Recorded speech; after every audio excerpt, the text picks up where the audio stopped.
국회 정보위원회가 이종석 국정원장 후보자의 청문 보고서를 여야 합의로 채택했습니다.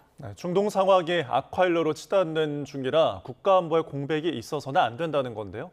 김민석 국무총리 후보자와 추경안을 두고는 기싸움이 계속되고 있습니다. 취재기자 연결합니다. 김철희 기자. 네, 국회입니다. 네, 여야가 모처럼 국회에서 합의를 이뤘네요. 네, 국회 정보위원회는 조금 전인 오후 2시 전체 회의를 열고 이종석 국정원장 후보자의 인사청문 경과 보고서를 여야 합의로 채택했습니다. 실제 임명이 이루어지면 이종석 국정원장은 이번 정부에서 국회 인사청문회를 거쳐 임명되는 첫 공직자가 됩니다. 앞서 정보위는 지난 20일 보고서 채택을 논의할 예정이었지만 국민의힘이 추가 검증이 필요하다며 회의를 취소해 파행을 겪었습니다.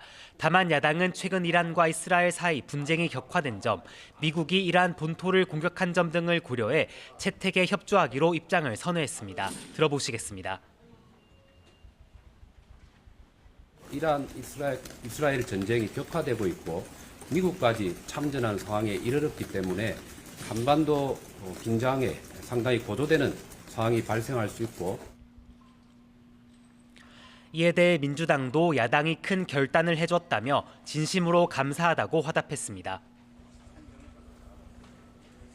네, 여야가 모처럼 훈훈한 분위기인데요. 하지만 내일 청문회를 앞둔 김민석 국무총리 후보자를 두고는 사뭇 다른 분위기가 감지된다고요. 네, 협치의 순풍이 김민석 후보자 인준 문제까지는 퍼지지 않았는데요. 야당 소속 국무총리, 인청특위 위원들은 오늘도 기자회견을 열고 국민을 우롱한 김 후보자가 스스로 물러나야 한다고 주장했습니다.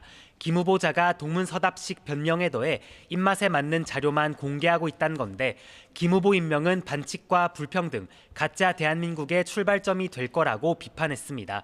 최수진 원내 대변인도 논평을 통해 김 후보자가 최근 검찰 수사 대상이 되는 등 조국 전 법무부 장관과 판박이라며 김민석의 강을 건너라고 날을 세웠습니다.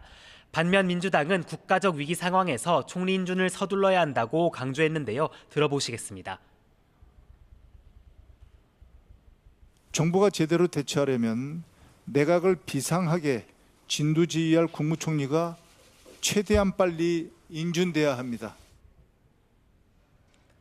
여당 측 인청특위위원은 YTN에 인사청문회는 국무총리 역할을 제대로 할지만 살피는 자리라고도 강조했습니다.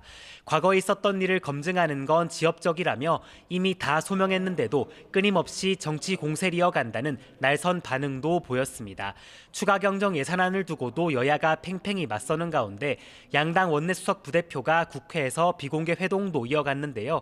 추경뿐 아니라 원구성 재협상 등 각종 현안을 두고 워낙 입장차가 컸던 탓에 별다른 합의에 도달하진 못했습니다.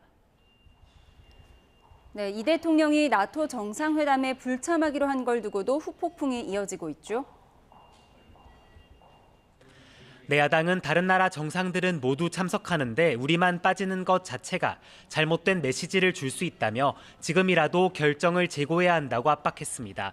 자유민주주의 진영과 연대가 느슨해졌다는 오해를 살 수도 있다는 건데 중동 위기 상황에선 오히려 참석하는 게 필요하다고 강조했습니다. 반면 여당은 미국의 이란 공습 등 국제 정세를 고려하면 불참 판단을 내릴 수밖에 없었을 거라고 감쌌습니다.